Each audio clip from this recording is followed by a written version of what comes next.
Hello बच्चों, नमस्कार। आशा करता हूँ कि आप सब अच्छे होंगे, स्वस्थ रहे। बेटा, हम एक्सरसाइज 13.6 के लगभग क्वेश्चन कर चुके थे, एक दो क्वेश्चन बचे थे, पहले तो वो करते हैं आज। एक्सरसाइज 13.6, ठीक है। कोई दिखने में तो बेटा दिक्कत नहीं है। अगर आपको दिखने में दिक्कत लगे, वीडियो विजिबल ना हो, तो प्लीज़ मुझे बताएं। ठीक है। क्वेश्चन है बेटा हमारे पास,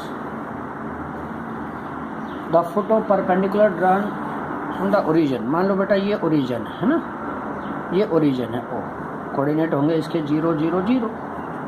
इससे फोटो परपेंडिकुलर डाला गया, मान लो ये कोई प्लेन है ना बेटा, ये कोई प्लेन है, ये मान लीजिए n point. The foot of perpendicular drawn from origin to a plane is a point whose coordinate, और इसके कोऑर्डिनेट मुझे गिवन है बेटा 2 5 7। Find the equation of plane. कि foot of perpendicular from origin to plane, कि एक प्लेन है बेटा, उसका ओरिजिन से फोटो परपेंडिकुलर डाला गया है, ठीक है, और फोटो परपेंडिकुलर के कोऑर्डिनेट दे रखे हैं उसने 2 5 7। तो कहता है इक्वेशन ऑफ प्लेन बताओ। इस प्लेन की इक्वेशन देखो बेटा, ये n पॉइंट इस प्लेन पे लाई करता है, इसका मतलब इसका क्या है, ये पासिंग पॉइंट। क्लियर। अब ये इसका पासिंग पॉइंट है, मतलब x1 y1 z1 है, तो 1 point form of a plane हो गई ax minus x1 plus by minus y1 plus cz minus z1। ठीक है। रेशो और मिल जाए तो हम इक्वेशन लिख पाए। तो रेशो के लिए बेटा, ये जो परपेंडिकुलर की लाइन है, मतलब लाइन ON, ये क्या है इस प्लेन पे परपेंडिकुलर। तो line perpendicular plane, last lecture में हमने किया था कि प्लेन और लाइन परपेंडिकुलर हो तो दोनों के रेशो सेम होंगे। तो जो लाइन के रेशो वही प्लेन के होंगे। अब लाइन के ratio, line ON joining 2 point O and N, coordinate x1 y1 z1 कहूँ, इसको x2 y2 z2 कहूँ, तो डायरेक्शन रेशो निकाल लेंगे, क्योंकि जो डायरेक्शन रेशो इस लाइन के होंगे वो इस प्लेन के भी होंगे। तो बच्चे लिखे हम पहले तो कि डायरेक्शन रेशो, ठीक है, डायरेक्शन रेशो ऑफ लाइन या परपेंडिकुलर ON, ठीक है। x2 minus x1 2 minus 0, y2 minus y1 5 minus 0, z2 minus z1 7 minus 0। ठीक है। ये आगे बेटा हमारे पास डायरेक्शन रेशो ऑफ लाइन, और यही होंगे प्लेन के, because of line and plane are perpendicular. Now equation of plane, passing through point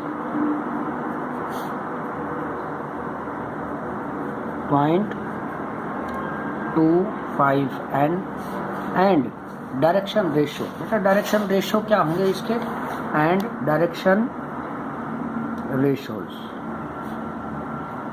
वो भी 2 5 7 है। ठीक है बेटा। इज भाई 1 point form of A line a x minus x1 plus b y minus y1 plus c z minus z1। ठीक है। ये तो डिस्टेंस बेटा ओरिजिन से निकाला गया, इसलिए मुझे ये डायरेक्शन रेशो और पासिंग पॉइंट सेम दिख रहे हैं। अगर ये अदर देन ओरिजिन होता, ये पॉइंट परपेंडिकुलर डिस्टेंस है जी, या फोटो परपेंडिकुलर जिस पॉइंट से डाला गया है वो अदर देन ओरिजिन होता, तो डायरेक्शन रेशो अलग भी आती। तो ये नहीं सोचना कि भाई पासिंग पॉइंट और रेशो सेम होंगे, ये अलग हो सकते हैं। यहाँ तो ओरिजिन से था, इसलिए x2 माइनस x1 के फार्मूले से रेशो निकाले तो 0 माइनस करेंगे तो सेम आना, इसलिए ये रेशो सेम है। अदरवाइज ये डिफरेंट हो सकते हैं, ध्यान रहे बेटा। ठीक है। तो ये सोल्व कर लेंगे, इक्वेशन ऑफ प्लेन आ गई। ठीक है। नेक्स्ट बेटा एक इंटरसेप्ट फॉर्म होती है, intercept form of a plane. ये अपने कोऑर्डिनेट एक्सिस है बेटा, ठीक है, x axis, y axis, z axis. ठीक है। तो देखो x एक्सिस के डिस्टेंस को कहेंगे हम a, OA, x intercept, y distance को b, तो y इंटरसेप्ट, और z को बेटा c। तो ये कौन सा इंटरसेप्ट हो गया हमारा, z इंटरसेप्ट। ठीक है, ये c। तो equation of plane in intercept form क्या होती है बेटा, x by a plus y by b plus z by c equal to 1। ठीक है, तो आपका क्वेश्चन है इस पे, find the equation of plane which makes intercept 2, 3, 7 on the coordinate axis. ठीक है, 2, 3, 7 ये इंटरसेप्ट दे रखा है, ये ए है, ये बी है, ये सी है। तो इक्वेशन ऑफ प्लेन क्या होगी बेटा, x by a plus y by b plus z by c is equal to 1। समझ में आ गई बेटा। तो ये हो गई equation of plane in intercept form. LCM लेके आप इसको सॉल्व कर सकते हैं। ठीक है बेटा,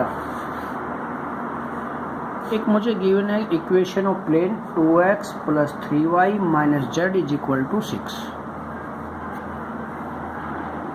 find its intercept on the coordinate axis. Reduce the equation of plane 2x plus 3y minus z equal to 6 to intercept form and find its intercept on the coordinate axis. ठीक है, coordinate axis पे मुझे इसका intercept find out करना है, मतलब ए B सी की value find out करनी है। ठीक है बेटा, तो देखो बेटा intercept form of a plane क्या होती है, x by a plus y by b plus z by c is equal to 1। ये होती है इंटरसेप्ट फॉर्म। ठीक है ना, तो सबसे पहले मुझे क्या करना है, कांस्टेंट राइट साइड ले जाना है बेटा, फिर ये 1 करना है। तो किससे डिवाइड कर दे, 6 से, dividing by 6 on both side. बेटा इधर 3, 3 2 जा 6, ये प्लस जेड अपॉन माइनस 6 और ये 6 बाई 6 होगा। तो देखो बेटा x बाई ए, तो x इंटरसेप्ट हो गई 3, y बाई बी, तो b हो गया हमारे पास 2, जेड बाई सी वो हो गया माइनस का 6। ठीक है, मतलब c। तो ये हो गया आपके पास इंटरसेप्ट ऑन द एक्सिस। ठीक है, नेक्स्ट क्वेश्चन है बेटा, ए plane meets the x, y and z axis at a, b, c respectively such that the centroid of a triangle a, b, c is 1, -2, 3. Find the vector and Cartesian equation of plane. ठीक है, ये question आप कर सकते हो। ठीक है, एक प्लेन है, ठीक है, मैं एक्सप्लेन कर दूं। मान लीजिए ये अपने कोऑर्डिनेट एक्सिस है बेटा, एक्स वाई जेड एक्सिस। ठीक है, ये ओरिजिन, तो ये कोऑर्डिनेट क्या होंगे, ये डिस्टेंस a होता है बेटा, तो ये a 0 0, ये b होता है तो बेटा ये 0 b 0, और यहाँ c होता है तो ये 0 0 c। ठीक है, मुझे इसका सेंट्रोइड, इससे एक प्लेन बना बेटा, ये एक प्लेन बन गया। ठीक है ना, ये एक प्लेन बना, तो मुझे ये हो गया सेंट्रोइड ट्रायंगल। तो सेंट्रोइड कोऑर्डिनेट दे रखे 1, -2, 3, और क्या कहा गया है बेटा, equation of plane find out करिए। तो देखो बेटा इक्वेशन ऑफ प्लेन क्या होता है, x by a plus y by b plus z by c is equal to 1। ये क्यों लिखा, क्योंकि मुझे इंटरसेप्ट फॉर्म में गिवन है, इसलिए मैंने इंटरसेप्ट फॉर्म ऑफ प्लेन लिखी। अब ए बी सी की वैल्यू आए तो आंसर आए। अब देखो बेटा इस ट्रायंगल का एक सेंट्रोइड दे रखा है, एक बाई फार्मूला भी तो हम सेंट्रोइड फाइंड आउट कर सकते हैं बेटा। ठीक है, centroid of triangle A B C.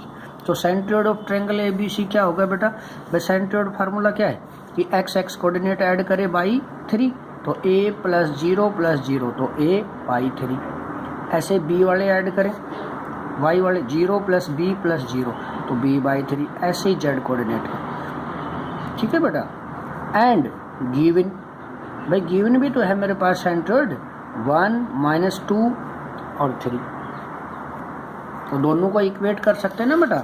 तो इक्वेट करेंगे तो a by 3 is equal to 1।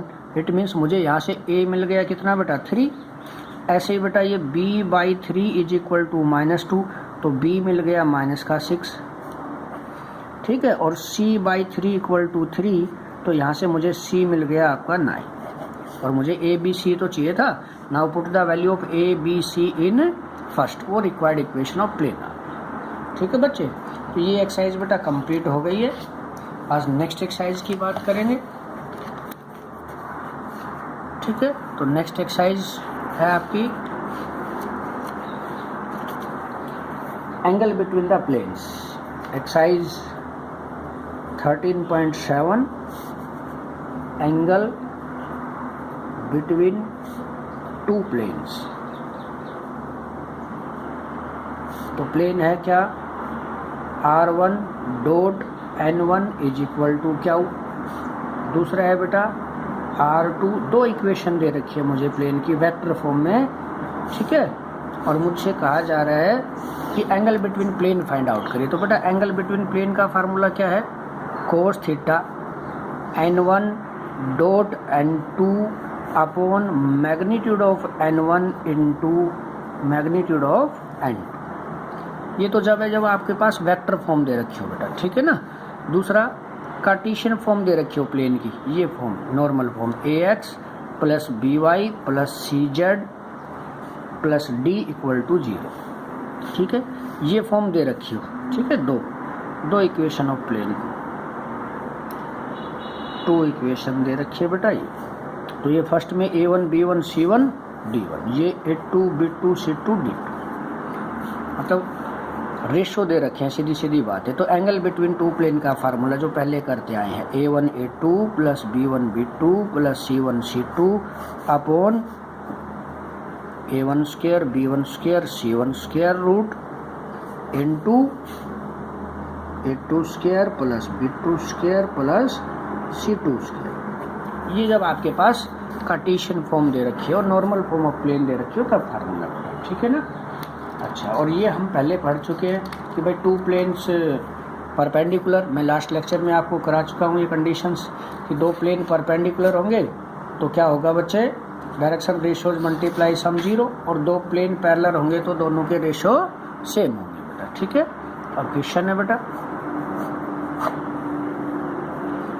ठीक है, angle between the planes find out करना है आपको, ठीक है। तो एक फार्मूला था cos theta N1 dot N2 upon magnitude of N1 N2, ठीक है, और दूसरा फार्मूला क्या था आपके पास,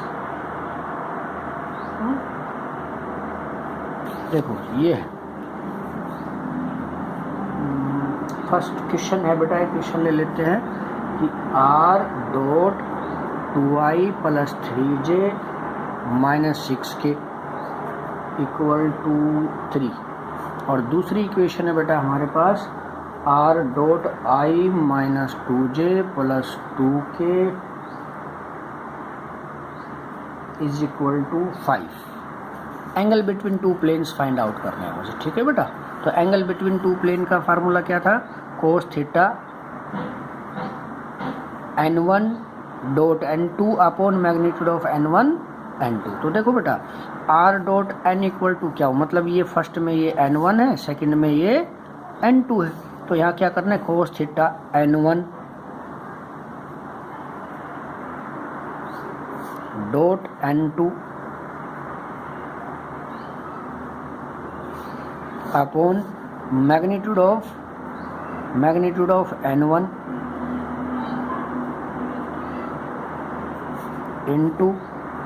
इंटू मैग्नीट्यूड ऑफ N2, बस। और ये डॉट और मैग्नीट्यूड या मॉडुलस हम पहले से ही सीख चुके हैं बेटा वेक्टर में।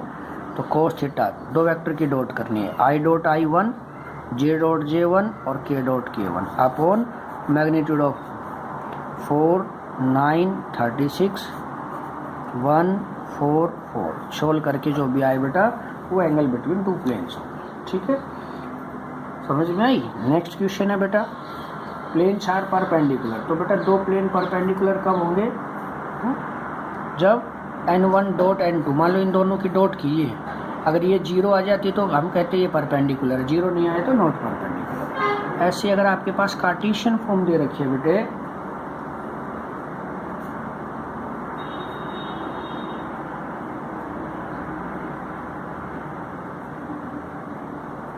ये तो कार्टेशियन फॉर्म भाई ax plus by plus cz equal to d, या इधर ले आऊँगा प्लस माइनस जो भी होगा d, ठीक है। तो आपके पास क्या होगी भैया, परपेंडिकुलर फॉर्म में कैसे चेक करेंगे कि ratios multiply sum equal to क्या है आपके पास 0। तो यहाँ रेशो क्या होंगे आपके पास, a1 b1 c1, ये a2 b2 c2, ठीक है। तो रेशोज मल्टीप्लाई सम 0 करें, planes are perpendicular if their ratios multiply sum 0, तो बेटा A1 A2 6, B1 B2 -2, C1 C2 -4, total आ गया 0। Hence planes are perpendicular. ठीक है बेटा, तो ये क्वेश्चन है बेटा, बहुत इजी क्वेश्चन है, आप आराम से कर सकते हो।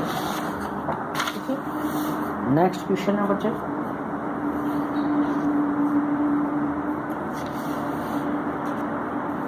Find the equation of plane parallel to plane. कि भैया एक प्लेन की इक्वेशन लिखनी है मुझे जो इस प्लेन के पैरेलल है। तो हमने पहले ही कंसेप्ट कर चुके हैं ये कि two planes are parallel if their ratios are same. ठीक है, एंड पासिंग थ्रो पॉइंट, एक पासिंग पॉइंट दे रखा है बेटा मुझे, पासिंग थ्रो पॉइंट, और पासिंग पॉइंट क्या दे रखा है बेटा मुझे, उसके कोऑर्डिनेट है 3 -1 2। ठीक है बेटा, तो देखिए भाई दो प्लेन पैरेलल है, जो रिक्वायर्ड प्लेन है वो इस प्लेन के पैरेलल है, मतलब दोनों के रेशो सेम, तो इसके रेशो क्या होंगे 1 2 3, तो रिक्वायर्ड प्लेन के रेशो भी यही होंगे। तो एक पासिंग पॉइंट दे रखा है और रेशो दे रखा है, तो equation of plane 1 point form ax - x1 + by - y1 + cz - z1 = 0। तो लिखेंगे बेटा required equation of plane which is passing through point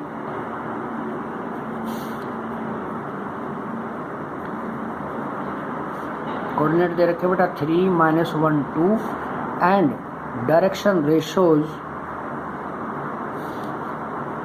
1 2 3 is भैया ax - x1 + by - y1 + cz - z1 = 0।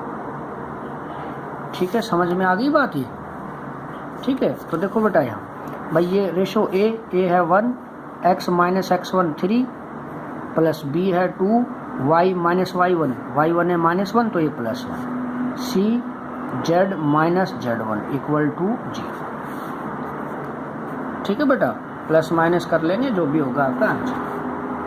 तो अब ये क्वेश्चन रिपीट हो रहे हैं बेटा, वही कि एक पासिंग पॉइंट दे रखा है, एक प्लेन के पैरेलल है, तो ध्यान रहे भाई प्लेन के पैरेलल है तो रेशो सेम होंगे। ठीक है, और 1 पॉइंट फॉर्म से, तो ये क्वेश्चन 4 5 6 सब यही है। सॉरी, नेक्स्ट क्वेश्चन है बेटा, find the equation of plane passing through point and perpendicular to plane. ठीक है, अब की बार मुझे दो पासिंग पॉइंट दी हैं, equation of plane passing through point, coordinate क्या दे रखे हैं बेटा मुझे 1 -1 2 and 2 -2 2 and perpendicular to plane, whose equation, what equation given, r dot 6i - 2j plus 2k = 9। ठीक है, क्या है क्वेश्चन स्टेटमेंट बेटे, equation of plane passing through 2 points, तो हमने ये a मान लिया बेटा, ये b मान लिया, इन 2 पॉइंटों से तो पास हो रहा है, और इस प्लेन के परपेंडिकुलर। देखो 3 कंडीशन दे दी, तो पहले तो एक पॉइंट को यूज करके हम 1 पॉइंट फॉर्म से इक्वेशन लेट कर ले प्लेन की, दूसरा पॉइंट उसको सेटिस्फाई करेगा। तीसरी कंडीशन क्या दी कि भाई रिक्वायर्ड प्लेन इस गिवन प्लेन के परपेंडिकुलर है, तो 2 प्लेन परपेंडिकुलर हो गए, it means ratios multiply sum 0 हो गया। समझ में आ रही है बात। तो पहले तो एक पॉइंट से इक्वेशन लेट कर ले, let required equation of plane passing through point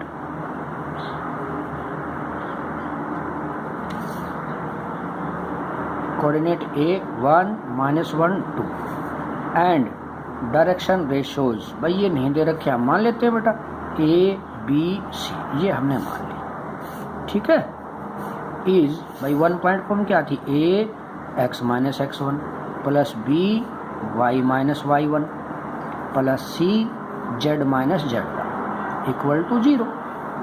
ये हो गया रिक्वायर्ड इक्वेशन ऑफ प्लेन। अब ए बी सी की वैल्यू निकालनी है बेटा, देखो ध्यान से समझ लो बेटा, ए बी सी की वैल्यू के लिए। भाई ये बी पॉइंट से भी तो पास हो रहा है, which is also passing through point B coordinate 2 - 2 2 then must be satisfy. तो बेटा ये x ये y ये z पुट करो। x की वैल्यू 2, 2 - 1 तो 1a, b मतलब y -2 तो -2 + 1 तो माइनस का b, z 2 तो +2 - 2 0, c = 0। एक इक्वेशन। ठीक है बेटा। दूसरी इक्वेशन कैसे बनाए? And plane first perpendicular to plane having direction ratio. भाई जो अपना रिक्वायर्ड प्लेन है फर्स्ट जिसको हम कह रहे हैं वो इस प्लेन के परपेंडिकुलर है। हैविंग डायरेक्शन रेशियो क्या है इसके डायरेक्शन रेशियोज? 6 - 2 2। देन और भैया दो प्लेन परपेंडिकुलर तो रेशियोज मल्टीप्लाई सम 0 होगा। ठीक है। तो बेटा देखो a1 a2 तो 6a plus b1 b2 - 2b plus c1 c2 + 2c = 0। ठीक है। 2 कॉमन आ रहा है, ले सकते हो। 3a - b + c = 0, that will be third. ठीक है। मैं दोबारा से एक्सप्लेन करता हूँ, एक एक पॉइंट ध्यान से समझना बेटा, क्योंकि इसके बाद जितने भी क्वेश्चन बच गए वो सारे आपके लिए सेम क्वेश्चन हैं। ठीक है। एक्सरसाइज कंप्लीट हो गई, आपको करना है बच्चे। देखिए मुझे 3 कंडीशन अगर गिवन हो, जैसे इसमें 2 पासिंग पॉइंट दे दिया और एक वो रिक्वायर्ड प्लेन इस गिवन प्लेन के परपेंडिकुलर, तो एक पॉइंट का यूज करके तो 1 पॉइंट फॉर्म से इक्वेशन लेट कर लेंगे बेटा। जो दूसरा पॉइंट है वो उसको सेटिस्फाई करेगा, मतलब वो एक्स वाई जेड की जगह रख के ABC में एक इक्वेशन। फिर परपेंडिकुलर केस है तो रेशियोज मल्टीप्लाई सम 0, तो a1 a2 b1 b2 c1 c2 के रिलेशन से ये दोनों इक्वेशन ABC में आ गई बेटा। इन दोनों को सोल्व करना है। Solving second and third by cross multiplication हम कर चुके हैं। तो यहाँ से जो ABC की वैल्यू आएगी वो फर्स्ट में पुट कर देंगे, रिक्वायर्ड इक्वेशन ऑफ प्लेन आ गई। ठीक है बेटा। दूसरा ऐसा भी हो सकता है कि मुझे एक पासिंग पॉइंट दे दे और कहे कि 2 प्लेन के परपेंडिकुलर है। ठीक है ना। अब जैसे ये कहे कि भाई a plane passing through this and perpendicular to 2 planes, एक ये इक्वेशन दे दी, एक और दे दे, तो इस एक पॉइंट से तो मुझे बना लेनी है इक्वेशन ऑफ प्लेन। जो 2 कंडीशन बाकी बच गई वो दोनों क्या है? परपेंडिकुलर। तो एक बार तो ये प्लेन इसके परपेंडिकुलर है तो इसके साथ रेशियोज मल्टीप्लाई सम 0। इसी तरह दूसरा प्लेन भी परपेंडिकुलर तो उसके साथ भी रेशियोज मल्टीप्लाई सम 0। ABC में 2 इक्वेशन बनी, एलिमिनेशन से क्रॉस से सोल्व करके ABC निकाल लें। ठीक है बेटा। तो हमारी 13.7 एक्सरसाइज कंप्लीट हो गई है बेटा। कोई डाउट है तो आप मुझसे पूछ सकते हो। बाकी क्वेश्चन करने हैं आपको सभी, डेली करने हैं। अच्छे से अपनी नोटबुक वगैरह मेंटेन करके रखिएगा बेटा। Thank you.